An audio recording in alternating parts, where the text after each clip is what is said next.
ఆస్తి అంటే రిజిస్ట్రేషన్ చేయబడిన మందపాటి నాన్ జ్యుడిషియల్ స్టాంప్ పేపర్ల రూపంలో మీ బీరువాలో భద్రంగా ఉండేది. కానీ ఆంధ్రప్రదేశ్ లో ఇకపై మీ ఆస్తులు అలా ఉండవు. కేవలం ఈ స్టాంప్ అంటే ఒక జిరాక్స్ కాపీ లాంటి కాగిత రూపంలో ఉంటాయి. మందంగా ఉండే స్టాంప్ పేపర్ స్థానంలో కాస్త పలుచగా ఉండే ఈ స్టాంప్ పేపర్ వస్తోంది.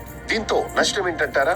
ఇప్పటిలా సబ్ రిజిస్ట్రార్ ఆఫీస్ లో డాక్యుమెంటేషన్ ను రిజిస్టర్ చేయించుకోవటం లేదా పెద్దల సమక్షంలో రాసుకొని ఇరుపక్షాలు సంతకాలు చేసుకోవడం అనేవి ఉండవు. ఎవరికి వారు ఆన్లైన్ లో ఆస్తుల వివరాలు నమోదు చేస్తే దాన్ని సబ్ రిజిస్ట్రార్ పరిశీలించి రిజిస్ట్రేషన్ పూర్తి చేస్తాడు. దాన్ని ప్రింట్ తీసుకొని పెట్టుకోవాలి. ఇక అదే ఆస్తి పత్రం. ఆ పేపర్ ముక్క తప్పితే ఆ ఆస్తి మీది అని చెప్పే ఆధారాలు ఏవి మీ దగ్గర ఉండవు. సాక్షులు ఉండరు, సంతకాలు ఉండవు. కేవలం వేలిముద్రలే.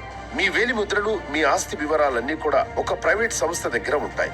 మొత్తం ఒప్పందానికి సంబంధించిన మిగతా సమాచారం అంతా తెల్ల కాగితాలపై రాసుకోవాల్సి ఉంటుంది. ఈ తెల్ల కాగితాలు ఎవరైనా మార్చేసుకోవచ్చు. అప్పుడు మన ఆస్తి సంగతి ఏంటి? ఇంకో సీక్రెట్